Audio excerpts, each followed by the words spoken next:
GSLV Mark III rocket வெற்றிகரமாக விண்ணில் செலுத்தப்பட்டதை அடுத்து இஸ்ரோவின் தலைவரான கிரண்குமார் தற்போது செய்தியாளர்களை சந்தித்து வருகிறார். நேரலை பார்க்கலாம். This vehicle is the capacity is 4-ton satellite launch, which is almost double compared to the existing GSLV capability. And the specialty of this launch is this: not only the launch vehicle is a new as well as advanced vehicle, the satellite it is launched also is a very advanced satellite. It is we call the high throughput satellite. And this technology will be used in the future of the satellite.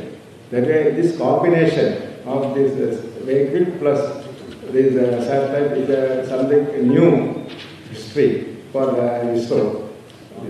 And this combination is going to make a real revolutions in our space applications. We have heavy satellite by launching by a heavy launch vehicle. This combination is always good. And it will be useful for our future space application to get a launch very, very cost effective way. That is the purpose. That way, this particular launch really is a very, very important one for ISRO is concerned. Thank you.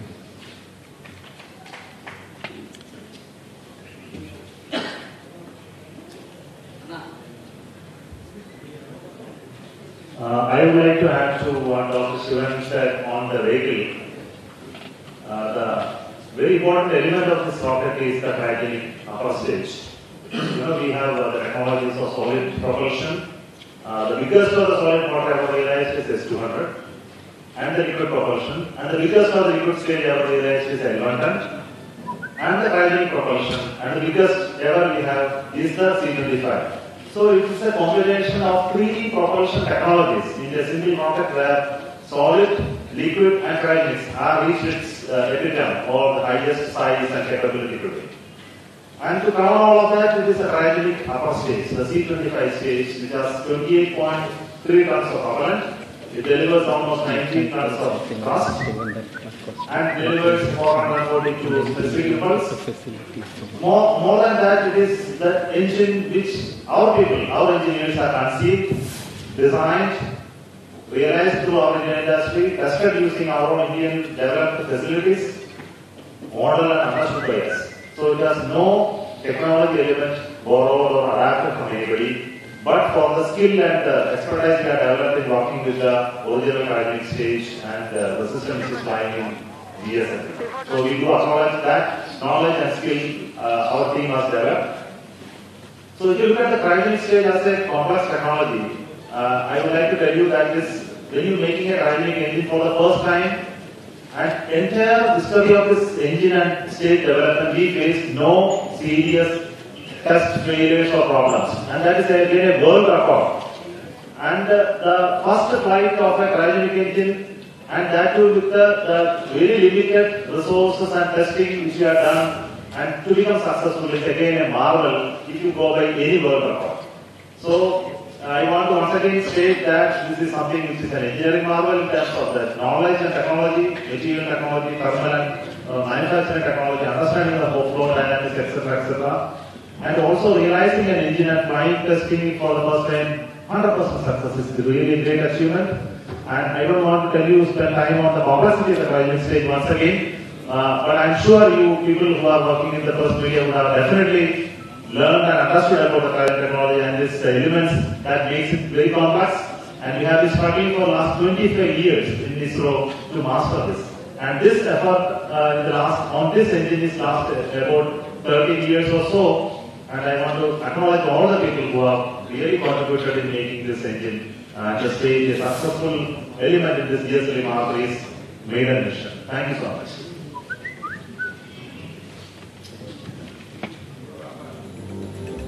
Already Dr. Shivan and Sri Somnath have briefed about the vehicle and the different stages.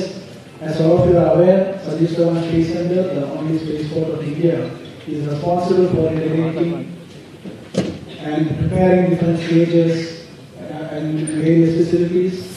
And for the Mark III mission alone, various new facilities were developed, and the classic example is the world-class solid propellant plant, from where the massive S200 motors. Each motor is carrying about 200 tons of solid propellant. So we have produced in 3 segments each, and the 2 solid motors perform very well. And I have indicated earlier that we are in the job of realizing the motors for the next missions also.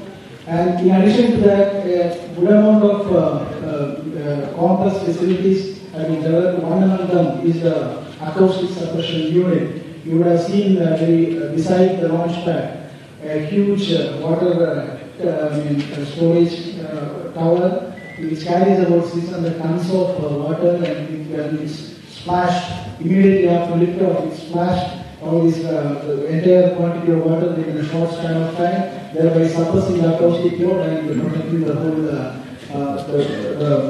vehicle and the launch pad. And some more facilities like the solid stage preparation facility originally built for GSLV Mark III, and now we have converted that for servicing or integrating for the other launch vehicles also.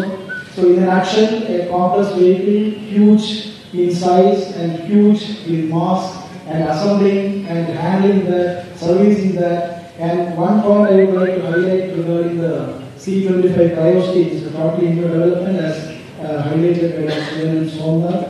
But then the cryo stage, before using for the actual vehicle, it had to be totally serviced by filling the full quantity. And we have done this activity in a record time before the cyclone period. And it was a collective job, and all the ISRO centers, as a unit, even in the here as the teamwork of ISRO has once again improved, and it's the ultimate result of the ISRO culture. Once again, I am repeating. So I congratulate the whole team, and in fact, I am thankful to the entire media also giving so much importance to this.